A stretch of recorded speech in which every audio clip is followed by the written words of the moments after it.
მშვიდობისა, დღეს ორშაბათია და ტრადიციულად რუსთავი 2-ის ღამის ეთერშია გადაცემა სპორტ ტაიმი, რომელსაც წარმოგიდგენ თბილისი 2015-ის საორგანიზაციო კომიტეტი.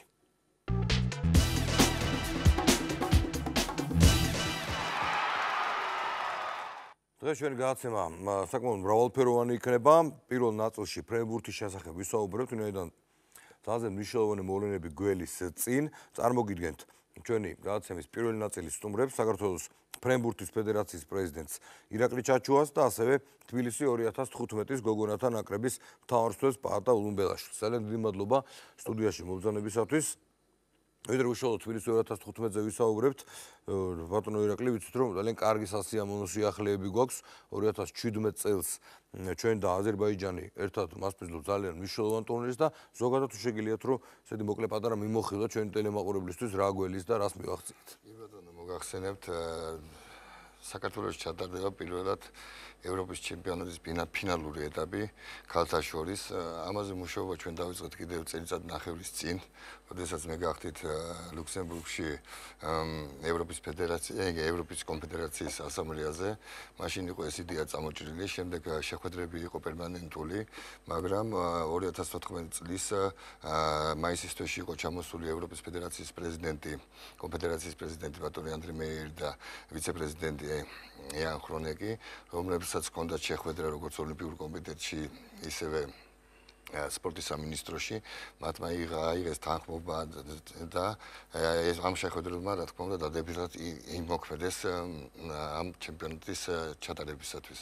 შემდეგ 26-ში უკვე დამტკიცდა აღმასკომის სხდომაზე, სადაც მოხდა პრეზენტაცია, ჩვენ და აზერბაიჯანის პრეზენტაცია ამ პროგრამის და დამტკიცდა, რომ 2017 წელს საქართველოში და აზერბაიჯანში ჩატარდება ეს ევროპის ჩემპიონატის ფინალური ეტაპი.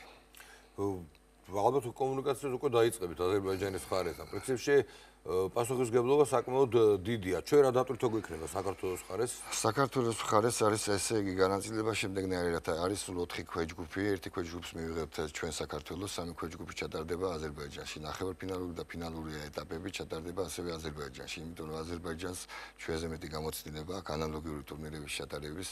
მას აქვს ჩატარებული 4-ჯერ ევროპის ჩემპიონთა ლიგის ფინალური ეტაპი და ბევრი თამაშები აქვს ჩატარებული და მათი დონე ცოტა მაღლა არის ჩვენ დონეზე. ანუ ეს ლოგიკურად ნიშნავს, რომ ინფრასტრუქტურათაც უკეთ არიან ჩვენზე, ხო? რა თქმა უნდა, მათი დარბაზები ცოტა კრისტალის დარბაზში ჩატარდება ახლა ეს რა ქვია ფინალური ეტაპი.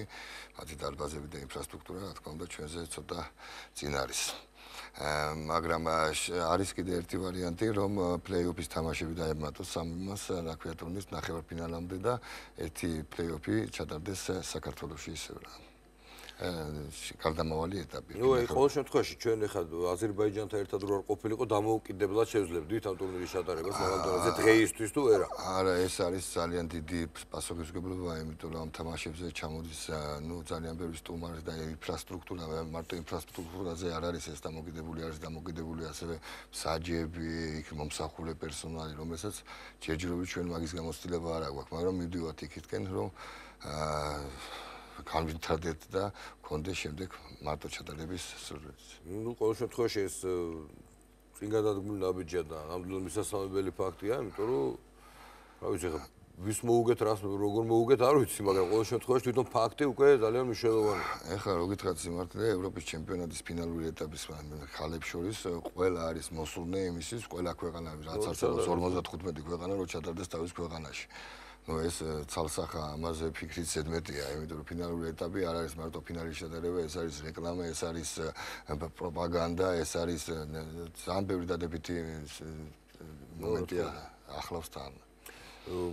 თბილისი 2015-ად შევეხოთ, ეს ტურნირი, მზადება მიდის საკმაოდ გეგმის მიხედვით, როგორც ჩვენი ჩამოსული სტუმრები ამბობენ ხოლმე და ჩვენც ვადევნებთ თვალყურს და ბატონ პაატას ვკითხოთ, როგორ ემზადება ჩვენი ნაკრები. და რა გვაქვს იქამდე დაგეგმილი ვთქვათ. პირველ რიგში მივესალმები რუსთავის მაყურებელს. მზადება მიდის ძალიან ინტენსიური, შეიძლება ითქვას, რომ არ ზოგავთ ძალებს და ძალიან დიდი შრომაა ჩადებული იმაში, რომ ჩვენ ღირსეულად გამოვიდით ამ შეჯიბრებაზე. ამისათვის ეტაპობრივად მივდივართ, ასე ვთქვათ, ჩარჩანი იანვრიდან დავიწყეთ ეს მოსამზადებელი პერიოდი, რომელიც თავისთავად გულისხმობს იმას, რომ შეკრებების გარდა დავდივართ ტურნირებზე და აქ მონაწილეობთ. მე ვერ ვიტყვი იმას, რომ ჩვენ ცუდი შედეგი გქონდა. წელს ახლა ვიყავით ავსტრიაში სპორტის ფესტივალზე, სოფლის ფესტივალზე, სადაც დავიკავით საპრიზო ადგილი და შემდგომ აგვისტოში წავედით ბულგარეთში, სადაც ბიჭებმა და გოგონებმაც დაიკავეს პირველი ადგილი ამ ტურნირზე. აღსანიშნავია ის, რომ ჩვენ ხა სანაკრებო დონეზე არ ყოფილა ეს ტურნირი, იყო საკლუბო დონეზე, მაგრამ ჩამოსული იყო ძალიან ძლიერი ქვეყნები, მათ შორის წარმოდგენილი როგორც რუსეთი იყო, პოლონეთი იყო და ამათი საკლუბო დონე უკვე ისეთია, რომ ჩვენ სანაკრებოზე მაღალი შეიძლება ბევრად იყოს.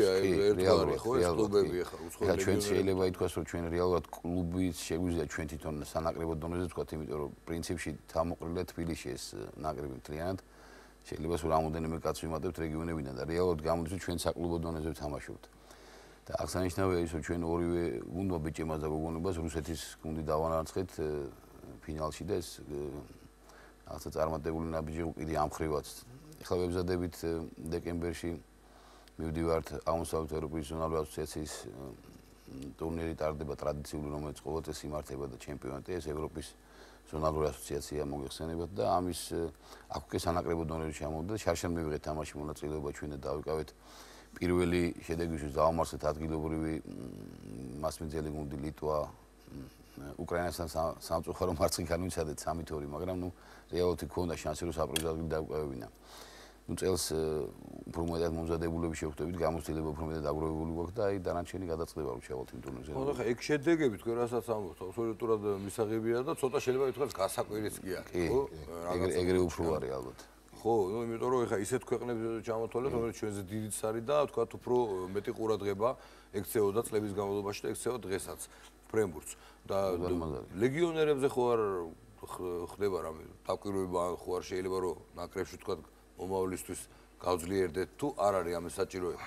არის საჭიროება, არის მაგასთან დაკავშირებით, მაგრამ იქ არის ევროპის ფედერაციის რეგულაციები არის ამ ლეგიონერებთან და ისინი რო გახდნენ საქართველოს მოქალაქეები, მათ 2 წელიწადი ჭირდებათ კიდევ. მაგაზე მიდის საუბარი და არ ვიცი ახლა რამდენად გამოვა, არ ვიცი რა წინასწარ მაგასთან. ფინანსებიც ალბათ, ყველაფერს თავიდან ფინანსები, იმიტომ რომ გამოცდილი მოთამაშე არის ნომრები, ფრენბურთი ისეთი არის ნომრები, რომლებიც კრიზისს განიცდიან მაგალითად ჩვენთან და აი მათი მომზადება სანაკრებო დონეზე 2017-ისთვის ეს ცოტა რთული იქნება, იმიტომ რომ იქ ჩამოდის გრანდები, ჩამოდიან 16 გუნდი იღებს მონაწილეობას.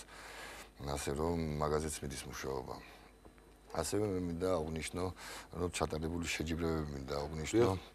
ეს ბათუმში ჩატარდა აღმოსავლეთ ევროპის ზონალური ასოციაციის ჩემპიონატის ფინალი საფლიაჟო ფრენბურთში ჩატარდა, როგორც დამკვირვებლებმა აღნიშნეს, ძალიან მაღალ დონეზე იყო ეს. ჩვენ მარტო არ ვამბობთ, ეს რაღაც აღიარებს ძალიან ტელია ეს. იგი ჩოქონდა სიუჟეტები საინფორმაციოებში და შემდეგ წელიწადსაც ჩვენ ჩავატარებთ ბათუმში ისევ, ძალიან მოწონება ეს ავიღეთ ჩვენ ამ ასამბლეაზე რომ ვიყავით ჩასული, ანალოგიურ ტურნირს ჩავატარებთ, მაგრამ ახლა ამ ტურნირის დატვირთვა ცოტა უფრო მაღალი იქნება, იმიტომ რომ ეს სალიცენზიო ოლიმპიადის სალიცენზიო წელია და ამაღ გათამაშდება ოლიმპიური კვალიფიკაციის ქულები. ასე რომ დიდი ფრენბურთი გველის, ასე 2015 წელს იცით რაც გველის ჩვენ ეს ევროპის ახალგაზრდული ფესტივალი, მაგრამ შემდგომ კიდევ დეკემბრის თვეში ჩვენ თბილისში ვატარებთ კიდევ გოგონათა შორის ამ აღმოსავლეთ ევროპის ზონალური ასოციაციის ჩემპიონატს, სადაც 10 გუნდი იღებს მონაწილეობას. ეს ახლა ჩვენთან როგორც ვახსენეთ, ახლა რუსეთია, პოლონეთი, ესენი გრანდები არიან ბავშვთა შეჯიბრებებში მით უმეტეს რა. ეს გუნდები 10 გუნდი იქნება წარმოდგენილი ამ შეჯიბრებაზე. ამის გარდა იანვარში მივდივართ ევროპის ჩემპიონატის შერჩევი არის, ამ ახსაკობრივი ჯგუფით მივდივართ ბიჭების და გოგონების, ანუ ამაში ჩავერთვებით კიდე. და ესეც დამატებითი მოსამზადებელი ეტაპი იქნება ამ 2015-ისთვის. უბრალოდ არ ვზოგავთ. ხო, რაღაცა წესიერი შედეგი. ყოველ შემთხვევაში რეჟიმი ისეთია, რომ სულ მუდამ მოძრაობაშია ჩვენი ფრენბურთი, ძალიან დიდი მადლობა გადაცემაში სტუმრობისთვის. წარმატებებს გისურვებთ, ჩვენ დარწმუნებული ვართ თამაშებამდე არაერთხელ შევხვდებით კიდევ ერთმანეთს და მეც ვიტყოდი, რომ სულ დადებითი კუთხით გავაშუქებთ ამ ყველაფერს, იმიტომ რომ პროგრესი მართლაც აშკარაა და დარწმუნებული ვარ, რომ ღირსეულად გამოვალთ როგორც მასპინძლები 2015 წელს ახალგაზრდულ ჩვენ შევეცდებით, რომ კარგი ამბები რა თქმა უნდა. კარგი, ჩვენი გადაცემის პირველი ნაწილი ამით არ დასრულებულა და ეხლა შემოგვიერთებიან სტუმრები.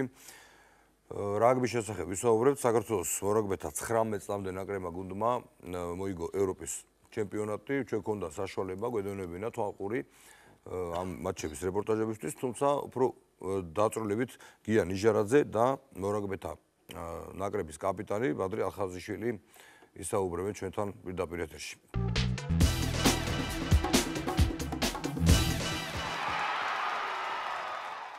თქვენ კვლავ უყურებთ Sport Times და როგორც შეგვირდით რაგბის შესახებ ვისაუბრებთ.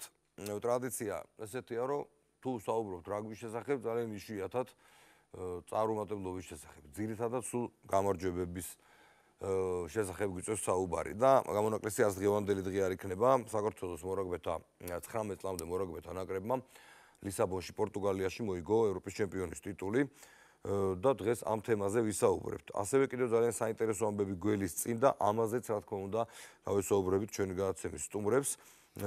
ბატონი გია ნიჟარაძე, რაგბის კავშირის პრეზიდენტი და საქართველოს მორაგბეთა 19 წლამდე ნაკრების კაპიტანი ბადრი ალხაზაშვილი. სიამოვნებით მინდა წარმოგიდგინოთ ისინი. დიდი მადლობა სტუდიაში მობრძანებისთვის.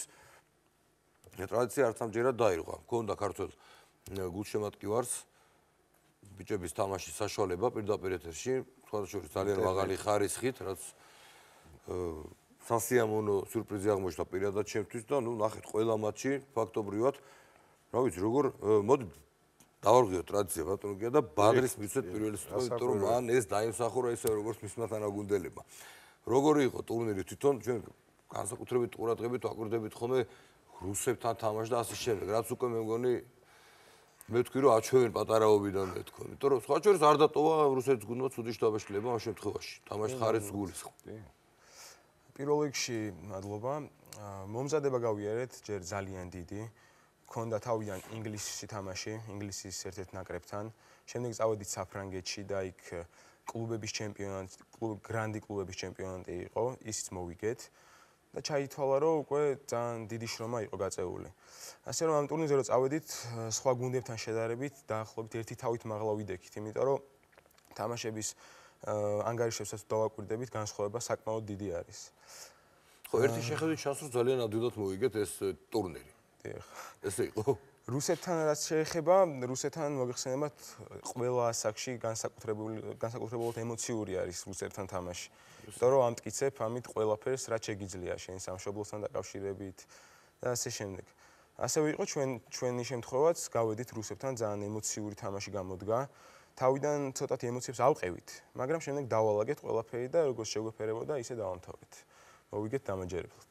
ხო, ფინალიც ისმოდა ქართული შეძახილებიც, ბევრი არა, მაგრამ იყვნენ, ხო, ქართველები? სხვათა შორის თამაშებს დადიოდნენ, ბევრი ქართველი, ბევრი არა, მაგრამ იყვნენ რა. ჩამოვიდნენ გულშემატკივრეს, ასევე რაოდენ გასაკვირის არ უნდა იყოს საფინალო თამაშზე რუსების გულშემატკივრობდნენ.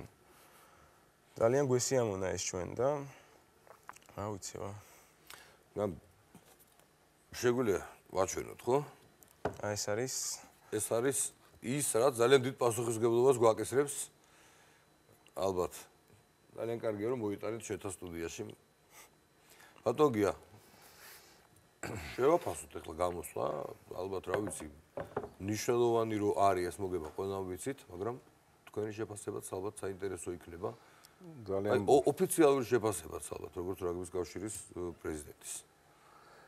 ხო, ნუ ულოცავ ბიჭებს პირველ რიგში, მწვრთნელებს ძალიან დიდი სამუშაო ჩაატარეს. მწვრთნელთა საბჭომ და ბიჭებმა, გული და სულით ულოცავ, ძალიან კარგი თაობაა. ერთად მოდიან უკვე დიდი ხანი ერთად თამაშობენ ეს ბიჭები.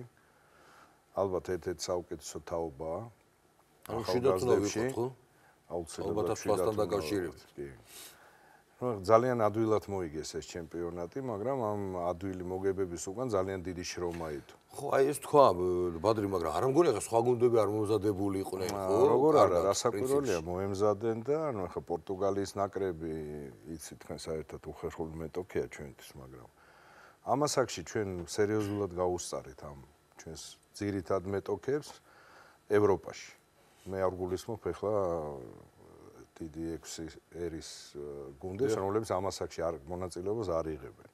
თუმცა აგერ ბადრიმ თქვა, ჩვენ მოვახერხეთ და ძალიან კარგი მოსამზადებელი პერიოდი ჰქონდათ ბიჭებს ინგლისში ძალიან სერიოზულ გუნდს მოუგეს საგრაფოების ნაკრებს. შემდეგ კლერმონის ტურნირი ძალიან სერიოზული კლერმონი, ლეისტერი და მანსტერი იყო, ეხლა მეტი გრანდები არიან ეხლა ევროპული რაგბის ეს კლუბები და შესაბამის ასაკში ძალიან კარგი გუნდები ყავთ, მაგრამ ბიჭებმა მოახერხეს და ეს ტურნირი მოიგეს. ანუ, ამით იმის თქმა მინდა, რომ აი ამ ესეთი მარტივი მოგებების უკან დიდი შრომა იყო ჩადებული და ულოცავ ბიჭებსაც და მწვრთნელებსაც ძალიან კარგად იმუშავეს, მაგრამ უნდა ვთქვათ, რომ ეს ნამდვილად საკმარისი არ არის. ეხლა ჩვენ ვხედავთ ძალიან ბევრ რამეს, რაზედაც კიდევ სამუშაო არის. მწვრთნელებმა ჩემზე კარგად იციან და ბიჭებმაც იციან ძალიან კარგად, რომ ალაფაზე იმისთვის, რომ ჩვენ მივაღწიოთ სასურველ რეზულტატს, უამრავი შრომა იქნება გასაწევი კიდე და ნახოთ, ეს მომავალ წელს მოხდება პორტუგალიაში და ძალიან ოპტიმისტურად ვართ განწყობილები. ბატონგია, მომავალზეც უნდა ვილაპარაკოთ ალბათ დღეს. ვიცით, რომ 5 რიცხვში ძალიან სერიოზული გამოცდა გველის, ასე ვთქვათ, საერთაშორისო რაგბის კავშირის კომისია ჩამოდის და ჩვენ გვაქვს პრეტენზია 2017 წელს უდიდესი ტურნირის მასპინძლობის, ხო? აი ამ ვიზიტს როგორ შეაფასებთ და როგორ მომზადებულები ხვდებით, მოდით ესეც ვთქვათ, იმიტომ რომ ძალიან მნიშვნელოვანია ალბათ კონკრეტულად ამ ვიზიტის შთაბეჭდილება შეიძლება გადამწყვეტიც კი გამოდგეს.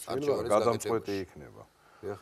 როგორც ალბათ მოეხსენება ჩვენს გულშემატკივრებს, საქართველოს რაგბის კავშირმა, საქართველოს როგორც ქვეყანამ, უფრო სწორედ, გააკეთა განაცხადი 2017 წელს 20 წლამდელთა მსოფლიო ჩემპიონატის მასპინძლობაზე. აქვე უნდა ვთქვათ, რომ ამ მასშტაბის შეჯიბრი სათამაშო სახეობებში საქართველოს ისტორიაში არ ჩატარებულა ჩვენს ქვეყანაში. ერთ მაგალითს გეტყვით ხოლოთ, რომ ეს 12 გუნდი საუკეთესო სოფლიოსი მონაწილეობას მიიღებს 11, უпростоოდ მე-12 მასპინძლის უფლებით მოხდება ამ 12-ში, ანუ ჩვენ. თუ ეს შეძდგა, ტელეაუდიტორია ყავს მარტო 1.5 მილიარდიანი ამ ტურნირს. პირდაპირები, ხო? დიახ, რა თქმა უნდა. ნუ ყველაფერი ითქვა, ხო? ეს ძალიან მნიშვნელოვანი ტურნირია. ჩვენ ეს განაცხადი გავაკეთეთ, თავრობის ხდომაზე პრეზენტაცია გავაკეთეთ, თავრობამ მოიწონა ეს ჩვენი პრეზენტაცია და ერთობლივი გადაწყვეტილებით განაცხადი გაკეთდა. ეხლა მთავარი არის რომ დავახვედროთ ამ კომისიას ის, რაზედაც ჩვენ შევთანხმდით, ანუ მათ აქვთ მოთხოვნები. ხო, აი რა ვთქვა შეგიძლიათ? ძალიან ბევრი რამ ფული, პირველ რიგში ბიუჯეტი, ამის შესატარებელი, თუმცა აქვე უნდა ითქვას, რომ საერთაშორისო რაგბის საბჭო საკმაოდ დიდ კონტრიბუციას დებს ამაში თანადაფინანსების თვალსაზრისით. ჩვენ უნდა დავახვედროთ შესაბამისი სავარჯიშო მოედნები და წესი ესეთია, რომ ყველა გუნდს უნდა ქონდეს თავის საკუთარი სავარჯიშო მოედანი აუცილებლად. მერე? თან ეს 12 მოედანი უნდა აირჩეს მინიმუმ 24-დან. იმიტომ ლოგიკა გასაგებია, ისინი თუ გაძლევენ უფლებას ჩატარების, გაძლევენ ჩვენნაირ ქვეყანას და თუ მოგცეს ძიმა, ეს უპრეცედენტო რამ იქნება, იმიტომ რომ აქამდე მხოლოდ ელიტარული ქვეყნები მასპინძლობდნენ ამ დონის ტურნირს. ეს პირველი შემთხვევა იქნება. ბატონგია, როგორი სიტუაციაა? ეხლა მე აი ესეთი კითხვა და მებადება. რა თქმა უნდა, ჩვენ ძალიან დიდი ნდობა გვაქვს და დიდი შანსი გვაქვს, რომ ეს ჩემპიონატი ჩვენთან ჩატარდეს. თუმცა შეიძლება რომ ავანსად, ანუ რაღაც ეხლა ყველა გუნდს თავის სტადიონები ხო არ აქვს. 24 სტადიონი. და ზუსტად მაგას გეტყვით, ესე იგი, აი ლოგიკა მათი და ჩვენი აბსოლუტურად ემთხვევა ერთმანეთს, რომ ზოგადად ფანტასტიკური რამ არის, როდესაც შენ ესეთ დონის შეჯიბს მასპინძლობ, ეს შენი დაფასება, ეს არის რაგბის პოპულარიზაციის საუკეთესო საშუალება, ქვეყნის ცნობადობის გაზრდის საშუალება, მაგრამ ისინი ფიქრობენ ესე, რომ ამ სოფლიო ჩემპიონატმა შენ უნდა წინ წაგწიოს. შვენივრად იციან, ზეპირად იციან, რისი პატრონები ვართ, ამიტომ როდესაც ესეთი მოთხოვნა, ისინი ითვლიან, რომ დამთავრდება ჩემპიონატი, აი ამდენი სავარჯიშო მოედნით მეტი დარჩება ქვეყანას. ანუ რაღაც კატეგორიულ მოთხოვნებს მოკლედ აი დღესვე მაჩვენე ეგეც არ გიყენებენ, არა, მაგრამ ეს უნდა იყოს ჩვიდან. ხო, ეს გეგმა გაწერილია, მოგეხსენებათ, რომ პრობლემები არის სერიოზული მიწის ნაკვეთებთან დაკავშირებით, ძალიან ცოტაა თავისუფალი მიწის ნაკვეთები. აი სამინისტრო და მერია ერთობლივად მუშაობენ და ნუ ფაქტია რომ რაღაცებმა გადაიწია, იმიტომ რომ ეს კომისია სექტემბერში უნდა ჩამოსულიყო. არ ვიყავით მზად. ნუ დიდი იმედი მაქვს რომ 5-ისთვის აი დღეს ხვალ კიდე რაღაც საკითხები გადაწყდება, ანუ მიწის ნაკვეთები გადმოეცემა რაგბის კავშირს და შემდეგ იქ ეს მოედნები გაკეთდება. ნუ გარდა ამის არის უამრავი რამ, რაც გასაკეთებელია და რაც არის ჩვენი პასუხისგებლობა. სათამაშო სტადიონი მოგეხსენებათ, ჩვენი არა გვაქვს და მოგვიწევს ფეხბურთის სტადიონების გამოყენება და ამაზე მჭიდროდ თანამშრომლობთ ფეხბურთთან და მეცაც გეტყვით, ჩვენ შევთავაზეთ მთავრობას ესეთი რამ, რომ აი იმ გაზრდილ რაოდენობით მოედნებში სავარჯიში რაც უნდა გაკეთდეს. ჩემპიონატის მერე ჩვენ და ფეხბურთმა გავიყოთ, იმიტომ რომ არც ფეხბურთს არ უხილს ინფრასტრუქტურაში. და ჩვენ ახლა აბსოლუტურად ესეთი ჰარმონიული პარტნიორები ვართ მოედნების თვალსაზრისით, ინფრასტრუქტურის თვალსაზრისით და რომ წარმოიდგინოთ, არის ტერიტორია, რომელზეც 10-12 მოედანი კეთდება, მარტივი ტიპის გასახდელები და შენა მოედნებს იყოფ მე რა, ნახევარი შენი, ნახევარი ფეხბურთის და ასე რომ ორ კურდღელს მოკლავ თუ ეს გამოგვივიდა. არის დიდი სტადიონის პრობლემაც, იმიტომ რომ სასურველია რომ ჩვენ რაგბის სტადიონის შენებლობა დავიწყოთ მაინც თუ ვერ მოვასწარით 17 წლამდე ამას დიდ მნიშვნელობას ანიჭებენ. ჩამოყვანილი ყავდა მსოფლიოში ერთ-ერთი საუკეთესო დიზაინერულ საკონსტრუქციო კომპანია, ესეთი არქიტექტურული ესეთი ნარევია რა, რომელსაც მსოფლიოს წამყვანი სტადიონები აქვს დაპროექტებული, იყო შეხვედრა სამინისტროში და ვნახოთ. შეიძლება ამ კუთხითაც რაღაცა პროგრესი. თანხა თუ იქ რა დანება, მეგონი 2017-მდე მოსტრებადია იქნება. თანხა ჩვენ დათვლილი გვაქვს და აბსოლუტურად რეალურია ამ თანხის მოძიება. მით უმეტეს რომ ეს ერთ წელს არ არის საჭირო და რამდენიმე წელზე გადანაწილდება, მაგრამ ადვილი თემა არ არის ასაკვირველი. ნუ ყოველ შემთხვევაში უფრო ადვილია ამ ყველაფერზე საუბარი, როცა ზურგს გიმაგრებს შედეგები, რაც ჩვენ ზურგს გვიმაგრებს ამ შემთხვევაში. კარგით, გადავიდეთ ახლა ტესტ მატჩებზე, რომლებიც ასევე ძალზე მნიშვნელოვანია. ჩვენ გვაქვს მცირე ესეთი რეპორტაჟი მომზადებული, რომ კიდევ ერთხელ შეექმნას წარმოდგენა ჩვენს ტელემაყურებელს, რაზე ვსაუბრობთ. ნახოთ აი ეს რეპორტაჟი და შემდეგ დავბრუნდეთ სტუდიაში. დღეიდან საქართველოს მორაგბეთა ეროვნულმა ნაკრებმა უმნიშვნელოვანესი ნოემბრის ტესტ მატჩებისთვის მზადება უკვე თბილისში დაიწყო. ბორჯღალოსნების მზადების პირველი ეტაპი 26 ოქტომბერს საფრანგეთის ტულუზის ბაზაზე დაიწყო, სადაც ნაკრებმა ერთკვირიანი ნაყოფიერი შეკრება გაიარა. თბილისში მზადების პირველი ეტაპი ფიზიკურ დატვირთვებს დაეთმო. ნაკრების მთავარი მწვრთნელი ამბობს, რომ ტონგასთან შეხვედრისთვის გუნდი აქცენტს უფრო ძალის მიერ თამაშზე გააკეთებს, ვინაიდან ტონგას ნაკრები აქცენტს სწორედ მსგავს რაგბზე აკეთებს. ტონგა ძალის მიერ რაგბს თამაშობს. ამ გუნდს საკმაოდ ძლიერი დაცვა ჰყავს, რომლის გარღვევა საკმაოდ რთულია.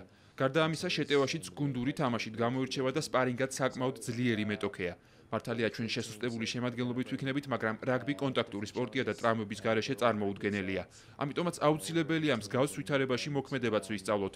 ვფიქრობ, ჩვენს ნაკრებს ტონგას მსგავსი გუნდების წინააღმდეგ მაღალ დონეზე თამაში ნამდვილად შეუძლია. ტესტ მატჩებს ნაკრები მნიშვნელოვანი საკადრო პრობლემებით ხვდება. გუნდს ტრამვის გამო მამუკა გორგოძე, დავით ზირაქაშვილი, ვასილ კოკოვინი, ჯაბა ბრეგვაძე, თედო ზიბზიბაძე, ანტონ ფეიქრიშვილი და დავით ხინჩეგაშვილი დააკლდება. მიუხედავად ასეთი დანაკლისისა, გუნდი მომავალი მატჩებისთვის საგანგებოდ ემზადება. ნოემბრის ტესტ მატჩებში გუნდები სარეიტინგო ქულებს გამოიმუშავებენ. ძალიან მეგობრული გუნდი ვარ და ძალიან შეკრული. დაპირისპირება ალბათ ტონგასთან იქნება, რომ ალბათ სხვადასხვა და აუტი 100% შეკინება და აუტი 100% წამოვიღოთ და ძლიერი დაცვა დიდ თამაშებს იგებს. ცნობილია და ალბათ თუ დაცვა იქნება გასაღები ალბათ ამ თამაშის. ჩვენი მაყურებელი ჩვენ ძალიან დიდ ძალას გვაძლევს და ყოველთვის გვერდში გვიდგას და ძალიან დიდი იმედი გვაქვს, რომ ტონგასთანაც ძალიან დიდ ხარდაჭერას გამოგვიცხადებს და სტადიონზე მოვლენ და როგორც საჭიროა, როგორც ჩვევით გულშემატკივრობენ. ტონგას შემდეგ საქართველოს მორაგბეთა ნაკრები ირლანდიაში გაემგზავრება. ლეგენდარულ ავივა სტადიონზე აირბის რეიტინგის მეხუთე ნაკრებს ირლანდიას დაუპირისპირდება. ძალისმიერი ტონგოელების შემდეგ გუნდს აბსოლუტურად განსხვავებული სარაგბო ნაკრებისთვის გადაწყობა მოუწევთ. ირლანდია მიმდინარე წელს ერთ-ერთ საუცხოო რაგბს თამაშობს. ტონგას წინააღმდეგ არ მითამაშია, მაგრამ ვიცით რომ ძალიან ძლიერი გუნდია. ირლანდიაზე ხო საერთოდ საუბარი არ არის ბოლო წლების მანძილზე. სასწავლო თამაშს აჩვენებს. და იაპონიამ ისეთი განვითარება გააკეთა ბოლო 2 წლის მანძილზე, რომ ყველა ამაზე საუბრობს. მოკლედ, სამივე თამაში იქნება ძალიან საინტერესო. წესით განსხვავებული უნდა იყოს სათამაშო ტაქტიკა, თუმცა წინასწარ არ ვიცი, ხა ტონგას პირველი თამაშიც ჩვენ ვზადებით, ანუ ტონგისთვის და შემდეგ უკვე შევხედავთ ამ ტონგის თამაშის შემდეგ გვექნება განხილვა თამაშის და ამის შედეგად უკვე მწვრთნელი ალბათ შეიტანს გარკვეულ კორექტივებს და აქედან დავალაგებთ უკვე ირლანდიისთვის თამაშს. ნახავთ ირლანდიის ვიდეოსაც და მათ სუსტ თუ ძლიერ წერტილებს, თუმცა ძნელია მათ სუსტ წერტილების ნახვა, მაგრამ ვეცდებით რომ ვიპოვოთ. ნოემბრის ტესტ მატჩებში ერთი ახალწვეულიცაა. ქუთაისის აიას მოთამაშე გიორგი აფციაური. გუნდში ეროვნული სარაგბო ჩემპიონატიდან სულ 10 მოთამაშეა გამოძახებული. ჩემთვის ძალიან დიდი мотиваციაა. პირველი ეროვნული ნაკრებია. მე დო სამწუხაროში დავი და ვეცდები ეს იმედები გავუმართლო. ვეცდები ყველანაირად რომ კარგი თამაში ვაჩვენოთ. და თავი კარგად ვთამაშო. ბავშვობიდან ჩემი ოცნება იყო რომ ეროვნულ ნაკრებში მოხვედრილიყავი და პირველი დღიდან ძალიან კაი განწყობა და ძალიან კაი ხასიათები ვიცი რომ ეროვნულ ნაკრებში უნდა ვითამაშო, ვივარჯიშო და ამისთან პროფესიონალებთან ერთად მომიწევს ყოველდღიური ვარჯიში. ნოემბრის ტესტ მატჩები 23 ნოემბერს იაპონიასთან გასამართი შეხვედრით დასრულდება, რომელსაც ასევე თბილისი უმასპინძლებს. მსოფლიო თასისთვის ნაკრების სოლიდურ მოსამზადებელ მატჩებს ჩაატარებს და საკუთარ ძალებს რეალურად შეაფასებს. ირლანდია განსხვავებული მეტოქე იქნება. აქ ჩვენთვის სხვადასხვა კონკრეტული დავალებების შესრულება იქნება მნიშვნელოვანი. წელს ჩვენ გამოცდილი მოთამაშეებისა და რამდენიმე იმ ახალგაზრდა მორაგბის ნაზავი გვეყოლება, რომლებმაც თავიანთი ვარჯიშით დაამტკიცეს, რომ ნამდვილად იმსახურებენ ეროვნულ ნაკრებში მოხვედრას. წინ ძალზე რთული თვეგველის. აქედან გამომდინარე მწვრთნელებმა ისეთი მოთამაშეები შევარჩიეთ, ვინც დიდი თამაშისთვის დამახასიათებელ ზეწოლას გაუძლებენ. მომავალი წელი კი კიდევ უფრო რთული იქნება. ტონგასთან მატჩზე დასასრები ბილეთების გაყიდვა დღეიდან დაიწყო და მათი ფასი 3 და 5 ლარი იქნება. კიდევ ერთი საინტერესო დეტალი, ტონგა 2015 წლის მსოფლიო თასის გათამაშებაზე ჯგუფურ ეტაპზე საქართველოს ნაკრების მეტოქე იქნება და რეალურად 1 წლით ადრე საშუალება გვექნება უშუალო კონკურენტის საქმეში ვიხილოთ. ნახეთ, აი ეს მცირე რეპორტაჟი და რა ვიცი, ტესტ მატჩებს ყოველთვის ძალიან დიდი მნიშვნელობა აქვს ხოლმე. მით უმეტეს, როცა ესეთი კარგი თამაშები გველის, ხო ალბათ. და ალბათ ახალგაზრდა მორაგბეებისთვისაც ეს ძალიან კარგი სანახავი და საყურებელი იქნება. მოდი ისე ბადრი ჩავართოთ. რამდენად მნიშვნელოვანია ესეთი რაღაცები, როცა ხდება და როცა საკუთარი თვალით უყურებთ, უკვე თქვენი ხვალინდელი დღეა, ძალიან ახლო მომავალია ეს ყველაფერი. რა თქმა უნდა, ჩვენ როდესაც უყურებთ, რომ აი ესეთ დიდ გუნდებს ეთამაშება ჩვენი ეროვნული ნაკრები, დიდ ნაკრებებს, ჩვენც გვიჩნდება იმის სურვილი, რომ უფრო მეტი და მეტი შრომა გავწიოთ ჩვენი თავის მიმართ, რომ ჩვენც იქ მოვხვდეთ მომავალში და რა თქმა უნდა, ჩვენი თითოეული ჩვენთაგანის, ანუ 19 წლამდელთან კიდე ჩვენზე პატარების ოცნება და მთავარი მიზანი არის, რომ ითამაშოს ეროვნულ ნაკრებში. მსოფლიო თასზე. რა თქმა უნდა. როცა ვხედავთ, რომ ესეთი მაგარი შრომა მიდის ბიჭების მხრიდან, გვიხარია რა. ამათი ერთობლივი შეკრება რა საინტერესო იქნებოდა, იქ უშუალოდ რომ დააკვირდე. დიდების და პატარების. მეგონი ერთი და იგივე ეს არის, ხო, ერთი და იგივე. და რაღაცები არის, რაც ამათი იმათ უნდათ ალბათ რომ კონდეთ და ამათ პირიქით. ნუ ეხლა მილტონ ჰეიგი იცი ვიმა რომ მთელი წლის განმავლობაში ნაკრების კანდიდატებს, რომლებიც საქართველოში თამაშობენ, ცალკე ავარჯიშებს და ამ ჯგუფთან ერთად არიან ბიჭები, რომლებიც აი უახლოეს პერსპექტივაში განიხილებიან კანდიდატებად, საკმაოდ დიდი ჯგუფია და ამ ნაკრებიდან საკმაოდ ბევრი ბიჭი ვარჯიშობს ხოლმე. ისე სათამაშო სახეობებში მე მგონი ერთადერთია სამწუხაროდ რაგბი, სადაც თაობათა ცვლის არ გვეშინია. ანუ ფეხბურთში ეხლა მაგაზე არ გვინდა, კალათბურთშიც რაღაცა არის თითქოს შეიძლება წვეტა იყოს, მაგრამ რაგბში ისეთი რაღაცა სისტემასავით არის ჩამოყალიბებული, რაც აკლია ზოგადად ქართულ სპორტს ალბათ.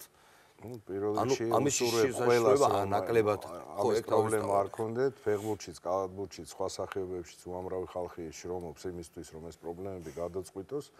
ჩვენ რაც შევძელით ბევრჯერ გვილაპარაკი ამაზე, ჩვენ რომ მოვედით, პრობლემა ის კი არ იყო, რომ სისტემა ცუდად მუშაობდა, პრობლემა იყო ის, რომ სისტემა არ არსებობდა. მე ვფიქრობ, რომ ჩვენ ეს სისტემა შევქმნით, სისტემა მუშაობა დაიწყო და ეს სისტემა უკვე, ასე ვთქვათ, ხბადებს ყოველ წელიწადს ძალიან კარგ ბიჭებს, ძალიან კარგი თაობები, რომლებიც აბსოლუტურად განსხვავებულ რაგბს თამაშობენ, თანამედროვეს და მომავალში ეს უკვე ეროვნული ნაკრების მცველებსაც ძალიან გაუადვილებს მუშაობას, იმიტომ რომ ამ ბიჭებს საფუძველშივე, საძირკველშივე სწორედ თამაში ასწავლეს და მე ვფიქრობ, რომ ამ გუნდიდან საკმაოდ ბევრი მოხდება მომავალში ეროვნულ ნაკრებში. დარწმუნებული ვარ მაგაში. რაც შეეხება ტესტებს, დიახ, უნიშნელოვანესი თამაშებია, ეს არის ის, რაზეც ჩვენ წლების განმავლობაში გვქონდა ასე ვთქვათ დაძაბული ურთიერთობა ჩვენ საერთაშორისო ფედერაციასთან და სულ ვითხოვდით, რომ ჩვენ ვერ გავიზრდებით თუ არ მოგვეცა საშუალება კარგ გუნდებთან თამაშ, მოგვეცა ახლა ეს საშუალება, ბოლო 3 წელიწადია ესეთი შანსი გვაქვს. ძალიან მძიმე მდგომარეობაში აღმოჩნდით სამწუხაროდ ამ ტესტების წინ მთელი ჯგუფი გამოგვაკლდა ლიდერების ტრავმების გამო ძალიან ბევრი და ნუ ვინ ახლა მამუკა გორგოძე, დათო ზირაქიშვილი, თედო ზიბზიბაძე, ჯაბა ბრეგვაძე, ვასილ კაკოვინი, ანტონ ფეიქრიშვილი და ნუ დამთავრდა სამწუხაროდ რა. მაგრამ რა სიზამ ეს არის სპორტი, ეს არის რაგბი და მოდი პირიქით შევხედოთ, ეს არის შესანიშნავი შანსი იმ ბიჭებისთვის, ვინც მათ შეცვლის და აქვს შანსი რომ დაამტკიცონ, რომ ისინი ღირსნი არიან ნაკრებში ყოფნის, ეს ჩვეულებრივი ამბავია. ჩემთვის თავარია რომ ეს ბიჭები ჯამთელები იყვნენ, ამაზე ნერვიულობ ძალიან, იმიტომ რომ გაწამდნენ უკვე ამდენი ტრამვით და ეს კარგი ნამდვილად არ არის. კარგი, თუ ის გადამჩენია რომ შევახსენოთ ჩვენთან მოყურებელს 3 და 5 ლარამდეა ბილეთის ფასი, მივიდეთ სტადიონზე, უყუროთ მაღალი დონის რაგბს, ბადრის კიდევ ერთხელ მინდა გუწფედად მიულოცო და მთელ მის გუნდს თანაგუნდელებს ყველა ძალიან კარგი მომავალი უსურვო, რაშიც ფაქტობრივად დარწმუნებული ვარ, ბატონ გია, დიდი მადლობა კიდევ ერთხელ. დიდი მადლობა თქვენ. სტუმრობისთვის სპორტ ტაიმის პირველი ნაწილი ამით სრულდება და ჩემპიონთა ლიგა ჩვენც გვაქვს. ეს არის ბიზნეს ჩემპიონთა ლიგა, რომელიც ძალიან საინტერესოდ მიმდინარეობს და სწორედ აი ამის შესახებ ვისაუბრებთ გადაცემის მეორე ნაწილში.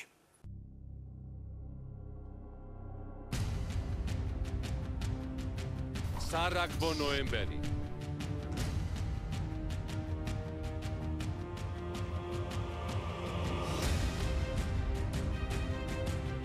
სოფლიო თასამდე 1 წლით ადრე.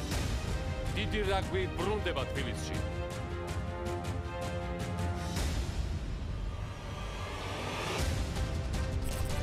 8 ნოემბერი 17 საათი საქართველო ტონგა ბილეთის ფასი 3 და 5 ლარი მოდი რაგბზე რაგბი ჩვენი თამაშია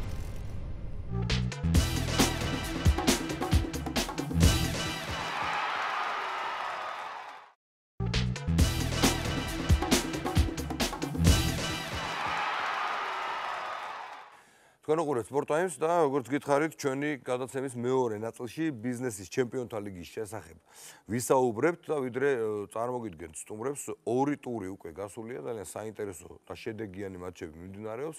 ნახოთ მცირე რეპორტაჟი და შემდეგ უკვე სტუმრებთან ერთად დაგიბრუნდებით. ბიზნესის ჩემპიონთა ლიგის გათამაშება მზარდი პოპულარობით სარგებლობს. გასულ წელთან შედარებით ტურნირი უფრო მასშტაბური და წარმომადგენლობითია. შესაბამისად, საინტერესო დინამიური და უხგოლიანი შეხვედრებიც ბევრია, რაც ფეხბურთის გულშემატკივარს განსაკუთრებით უყვარს. 2014-15 წლების გათამაშებამ სტარტი 12 ოქტომბერს აიღო.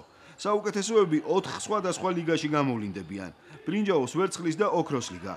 ყველაზე პრესტიჟული და რთული კი სუპერლიგაა, სადაც სხვადასხვა გუნდებში მოქმედი და ვეტერანი ფეხბურთელებიც თამაშობენ. ბიზნესის ჩემპიონთა ლიგას ახალი სპონსორები და პარტნიორებიც ყავს. ერთ-ერთი მათგანია სამაუწყებლო კომპანია რუსთავი 2.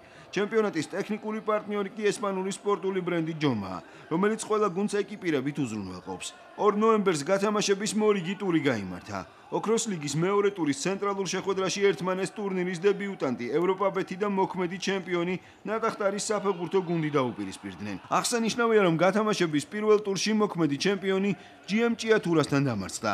ევროპაბეთის გუნდმა კი დამაჯერებელი გამარჯვება მოიპოვა. ყოველივე ამის გათვალისწინებით მეორე ტურის ცენტრალურ შეხვედრას ორივე გუნდისთვის, განსაკუთრებით კი ნატახტარისთვის პრინციპული მნიშვნელობა ჰქონდა. ჯემალ სერცვაძის სახელობის ხელბურთის აკადემიაში შეკრებილმა გულშემატკივარმა დაძაბული მატჩი და 6 გატანილი გოლი იხილა. ანგარიში ევროპაბეთის ფეხბურთელებმა გახსნეს. აღსანიშნავია, რომ დებიუტანტმა მთელი მატჩის განმავლობაში ტურნირის ერთ-ერთ ფავორიტთან ორჯერ მოახერხა დაწინაურება. ძალიან დაძაბული მატჩი გამოდგა.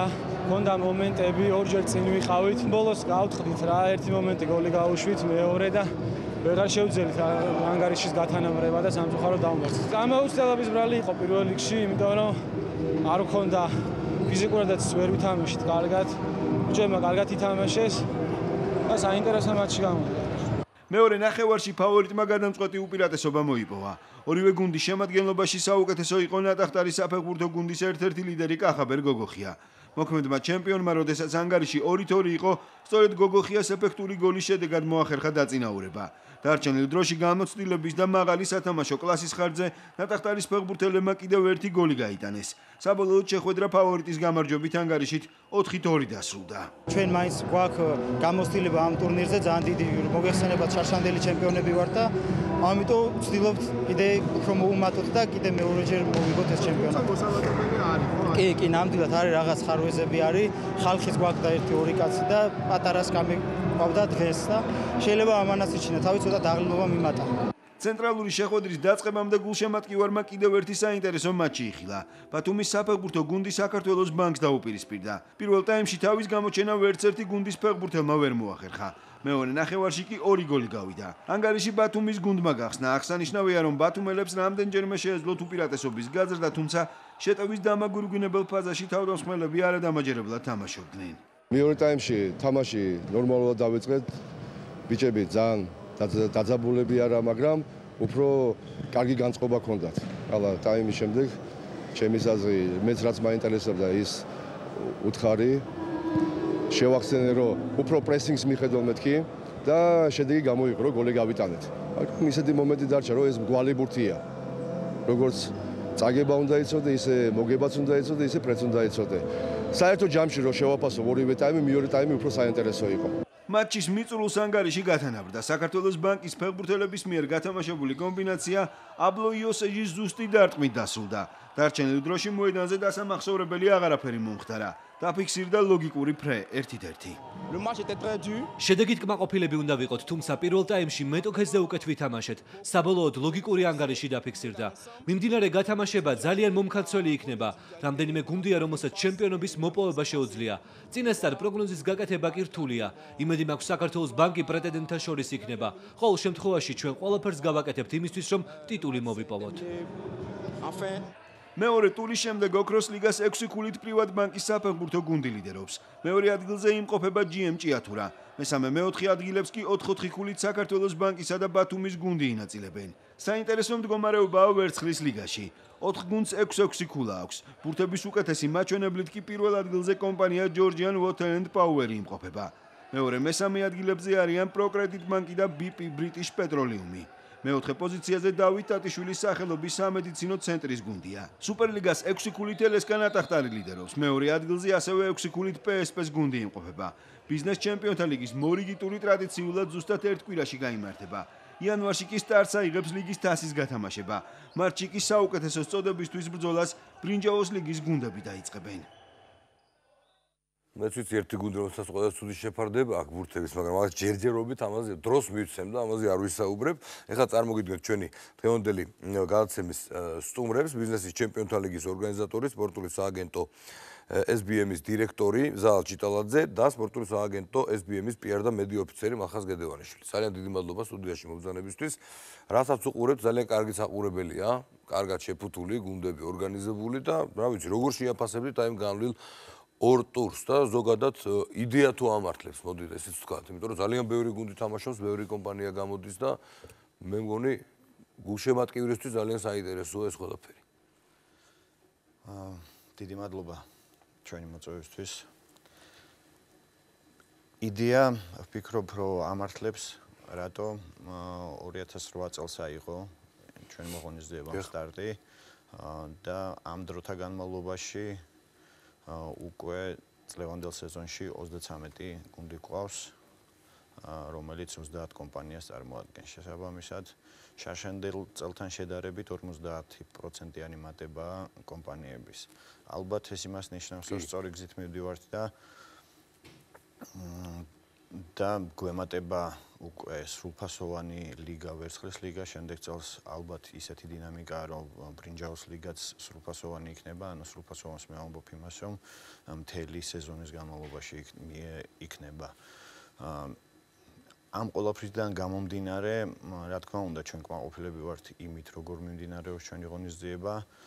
კმაყოფილები ვართ იმით, როგორ არიან კომპანიები განწყობილი ამ ღონისძიების მიმართ, თვითონ მონაწილეები და მინდა თქვენი ეთერით საშუალება მეძლევა და მადლობა გადაუხადო თითოეულ გუნდს, თითოეულ პარტნიორს, რომ ითავისებენ იმას, რაც იდეა არის ჩადებული ამ ღონისძიებაში, იდეა არის ჯანსაღი ცხოვრების წესის პროპაგანდა და მასობრივი სპორტის განვითარება საქართველოში.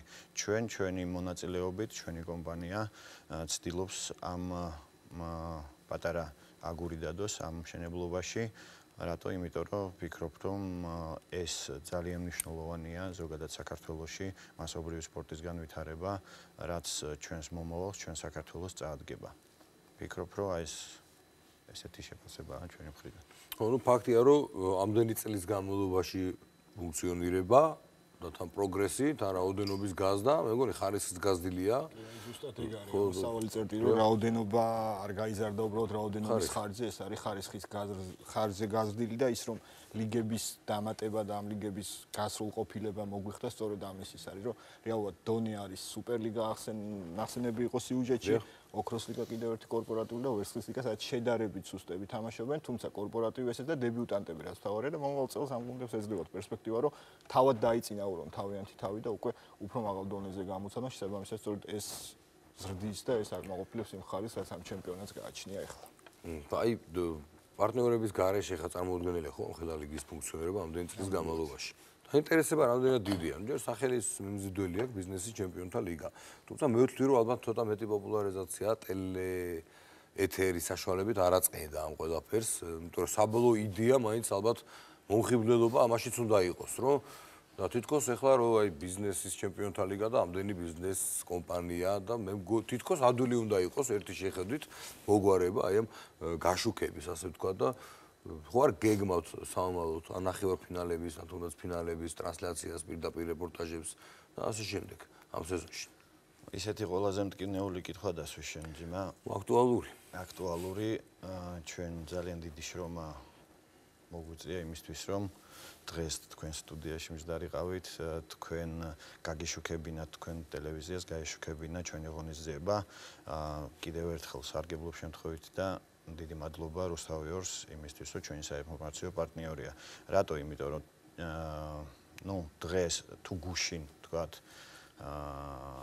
ჩვენი ლიგის შესახებ საქართველოს მოსახლეობის, არ ვიცი, 0 რამდენმა პროცენტმა იცოდა, თბილისის მოსახლეობის ალბათ რაღაც მცირე პროცენტმა. დღეს ამაზე ჩვენი ლიგის შესახებ გაიგებს მთელი საქართველო. შესაბამისად, ჩვენ გვეძლევა საშუალება უკვე დახურულ კარებს კი არ ვაჯახონოთ, არამედ იქ ვისთანაც მიგვიწვდება, ვისთანაც ჩვენ საშუალება გვაქვს გაუზიაროთ ჩვენი ღონისძიება, ეს არ უნდა იყოს მარტო საქართველოში, ეს უნდა იყოს მთელ საქართველოში. უნდა იყოს ჩართული რაც შეიძლება მეტი რეგიონი როგორ გაიგებს ამის შესახებ, რა თქმა უნდა, პრესის, ტელევიზიის საშუალებით და ჩვენ წლობით გვიხდებოდა ამ სიტყვის ხმარება არ მინდოდა ხვეწნა იმისთვის, რომ მოსულიყვნენ გადაეღოთ, ეჩვენებინათ, გაეშუქებინათ, სამწუხაროდ ესეა. ჩვენც მივიღებთ რაღაც ნაწილობრივ მაგ საყვედურს. გასული წლებს რაც შეეხება, ნაწილობრივ. თუმცა ისიც ჩვენ კარგად ვიცოდით, რომ 2008 წლის სეზონი 9 რადიკალურად განსხვავებულია იმისგან, რაც დღეს არის. თქვენ თქვით, რომ უკეთესად შეფუთული, უკეთესად წარმოდგენილი ეს ყველაფერი, პარტნიორები, რომელიც გვერდზე გვიდგან, ან ვისი მეშვეობითაც ჩვენ, ვისი დახმარებითაც ჩვენ შეგვიძლია ესე შევფუთოთ კომპანია ჯომა, ესპანური ბრენდი, რომლის წარმომადგენელი ჩვენი სააგენტო ოფიციალურ საქართველოში და უკვე ცენტრალური ოფისი თვითონ მონაწილეობს გარკვეულწილად საჩუქრებით, ფასდაკლევებით და ასე შემდეგ. რუსთავიორი, რომელმაც ძალიან დიდი წვლილი შეიტანა წლევანდელ გათამაშებაში, რომ ჩვენ გქონდეს საშუალება გაუზიაროთ მთელ საქართველოს ჩვენი ღონისძიება. ჩვენი პარტნიორი უკვე მესამე წელია VTB ბანკი, რომელიც არა მარტო ჩვენ გვიდგას აქტიურად, ჩვენ ღონისძიებას უდგას როგორც პარტნიორი, არამედ ზოგადად მნიშვნელოვნად მონაწილეობს ქართული სპორტის განვითარებაში, როგორც სამოყვარულო დონეზე, ასევე პროფესიონალურ დონეზე. ჩვენ ვიცით, რომ ძალიან ბევრი ფედერაციის პარტნიორია და ეს ვფიქრობ, რომ სამაგალითოა, იმიტომ რომ მე მესმის, რომ ყველა კომპანიას არ აქვს საშუალება რომ ხარში დაუდგეს ფედერაციებს, რომელსაც დიდი ხარჯი აქვს ზოგადად.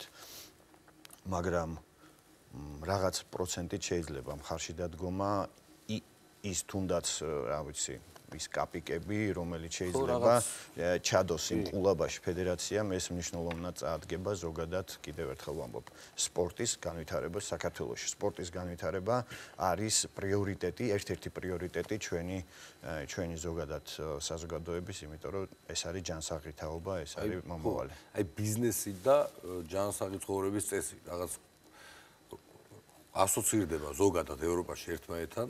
აქაც თუ ესე დამკვიდრდება ეს ტრადიცია, კარგი იქნება. ნაბიჯები იდგმება, გასაგებია და ჩვენ გვიწერია რომ კორპორატიული სულისკვეთების გამოვლენას და ეს არ არის ტრაფარეტული. ეს არის ჩვენი დაწერილი არ არის ხო, რა თქმა უნდა. შენ თქვი რომ ევროპაში, ხო? თუ მენეჯერი აქტიურად არის დაკავებული სპორტით და ამ სულისკვეთებით გუნდური კორპორატიული გუნდი ხო ხვდები ხარ, მან ბევრი წარმატებულია ბიზნესი, როდესაც ერთი იდეით არის გაერთიანებული კომპანია, ხო? და თანამშრომლები. მაშინ არის წარმატებული. თუ დაცალკევებულია, გეთანხმებით, თან კონკურენტი კომპანიების, ერთ სფეროში მოღვაწე კომპანიების გუნდების შეხვედრა საერთოდ საოცარი. ნუ ეს ცალკე თემაა. არის, მაგაზე ალბათ მე კიდევ ვისაუბრებ, ჩვენ გვექნება ამის საშუალება. და აი ხვალინდელი დღე, რა ვიცი, როგორ გესახებათ განვითარება, კიდევ რისი გაკეთება შეიძლება.